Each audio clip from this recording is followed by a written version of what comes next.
At what time of day was Jesus crucified? Well, was he crucified at 3:32 and 45 seconds? Well, maybe.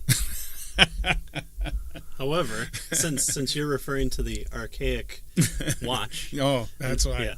Yeah, Yeah. and that would be Eastern Tony time. We're not sure about the vibration of the cesium atom that atomic clocks are synced up to, so we don't quite have it down. But here we understand that in this time, in this place, daylight seems to be the big factor of timekeeping. Yeah, and how they kept time then is different than how we keep time now. In fact, how the Jews kept time and then is different than how the Romans kept time then. So, the issue is Mark 15:25 seems to contradict John 19:14 through 16 in terms of at what time of day was Jesus crucified. So why don't we take a look at those passages so that we can see what he's getting at here. Mark 15:25 says, "And it was the third hour when they crucified him," meaning Jesus. John 19:14 through 16 says, "Now it was the day of preparation of the Passover. It was about the 6th hour. He said to the Jews, 'Behold your king.' They cried out, 'Away with him, crucify him.' Pilate said to them, 'Shall I crucify your king?'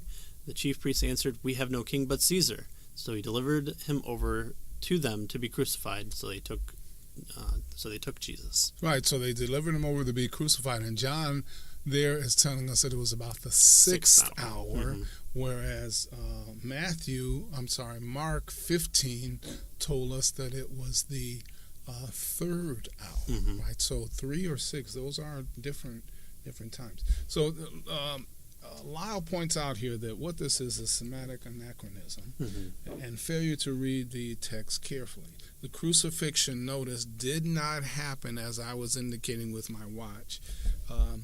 It was at a specific. It wasn't an instantaneous event. It happened over a period of time. Right. This thing.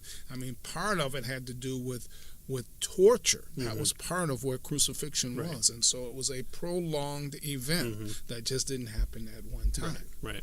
Yeah. It's not a firing squad or lethal injection. This is something that's designed specifically for pretty much the worst of all criminals, because this was kind of reserved for enemies of the state. Yeah. So the thieves on the cross were next to Christ were most likely thieves who had stolen military equipment or something against the state of Rome. They weren't just normal thieves up there, and that's why.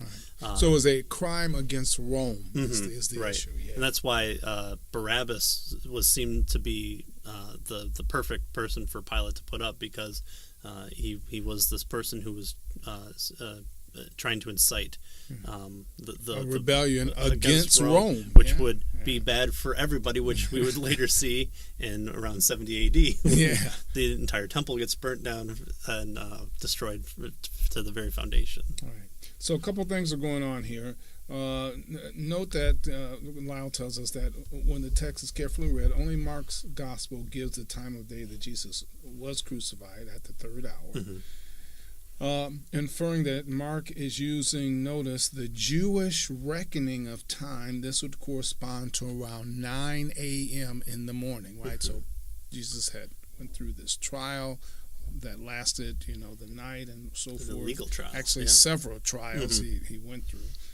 And then so around 9 a.m. is which would be the time that.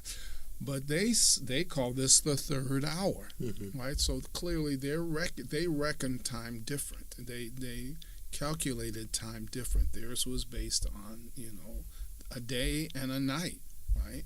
And so hours for them could be longer or shorter depending on how long or how short the day and the night were, even, right? Yeah, because that's a big thing that we see even today of the Sabbath and things needing to happen at 6 p.m. when kind of sundown occurs. Right. So they tend to think of night to day, and then a day, any part of a day counting as a day. Right. And so the other Gospels, they don't state when Christ was crucified, but only indicate that there was darkness from the 6th to the 9th hour. Which would be around noon to about 3 p.m. Right. So notice the 6th hour is what. So the Romans would call that around noon, and the 6th hours, and the Jews called that the 6th hour. So clearly they were using different ways to connote, denote what time, how time was being kept. Right. So he also quotes, had the critic read John 19:14 through 16 carefully, he would have realized that it does not mention the time of the crucifixion at all. Right. Rather, John refers to the time in which Pilate questioned Jesus. John reports that this was about the 6th hour.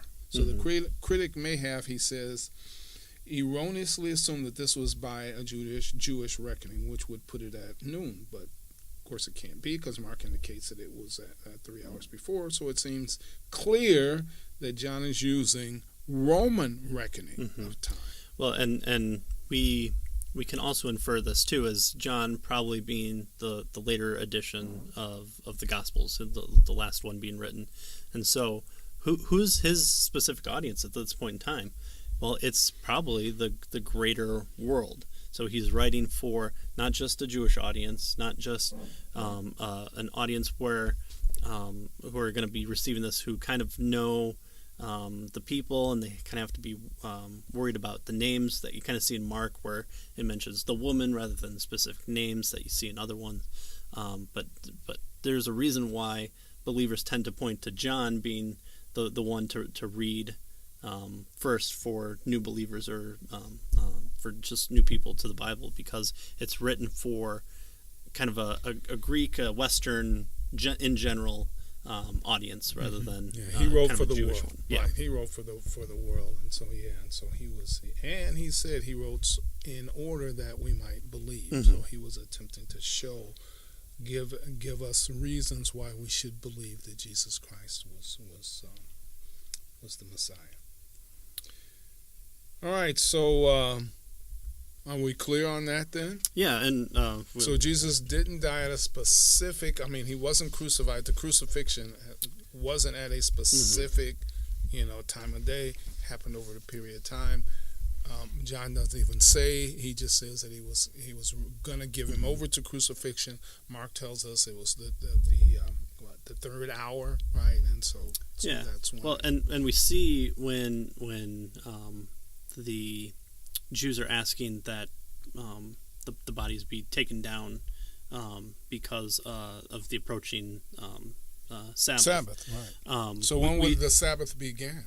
So it'd be 6 o'clock on that Friday evening, according to our time. Right. But we see the Romans going out to break the legs of the people on the cross, so that way they asphyxiate way quicker. That's almost, if you wanted to say that's where crucifixion leading to death happens, that's the point.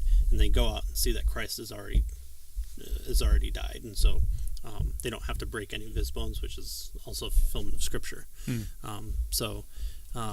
That's the crucifixion is a process, with the specific moment of death being because you kind of asphyxiate usually, but Jesus had been scourged, and having the entire weight of the sins of the world on you tends to take a more takes a lot out of a person. Yeah, absolutely.